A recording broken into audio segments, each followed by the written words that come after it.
こんにちは、高森です。今回はですね、動画のリクエストということで、MBTI における SJ 型の印象をですね、私の観点から話していくという感じの動画になります。で、余談なんですけど、ESFJ ですとか ASFJ については、別の動画でね、出してるので、個別に見たいという方はこちらを参考にしてください。SJ 型とね、いうところでね、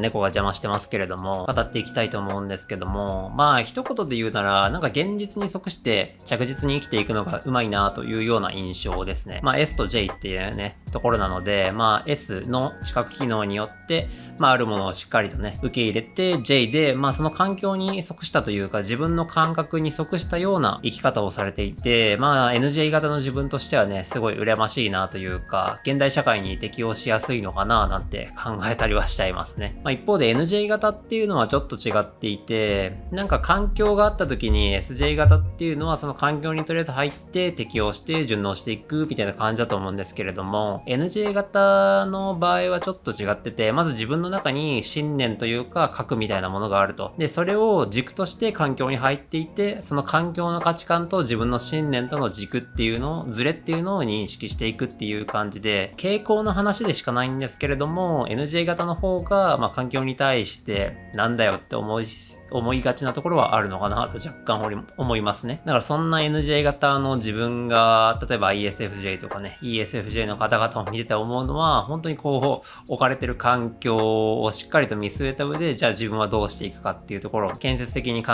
えられるっていうのがすごいなと思いますし、その環境の価値観みたいなものも受容しきれるっていうように見えるのがすごいなと思ってて、それは例えば職場の人と普通に仲良くなるとか、飲み会しっかりと楽しんでいくとか、そういうようなことですよね。当たり前のことではあると思うんですけれども、そういう強さっていうのを SJ 型には感じるなというところが大きいですね。その点で NJ 型っていうのは結構癖があるなと思ってまして、例えば INFJ とか、私とね、近しい INTJ の場合は、やっぱ自分の中のしっかりとしたね、価値判断基準みたいなのがあるんですよね。それが大きすぎるから、例えば INFJ の場合は、組織に入ってみても、ちょっと自分の感性と違うのかなっていうところでげんなりしがちっていうところあるし、例えばですけどね、INTJ だったら、何この無駄な時間はみたいに思っちゃって、なかなかね、組織っていうものに属しきりにくいみたいなところがあるんじゃないかなと思いますね。一方で、外交性の ENTJ とかですよねっていうところだと、まず ENTJ は、しばしば言われますけど、関わる人たちを自分の管理下に置いていきたいというかね、コントロールできる状態に置いておきたいみたいな傾向はあるみたいなので、管理されるべき対象と、実際のものとのズレっていうところで、フラストレーションもあったりなかったりするのかななんて思ったりしてですね、そういう点で SJ 型と NJ 型で違うのかなというような印象を持っています。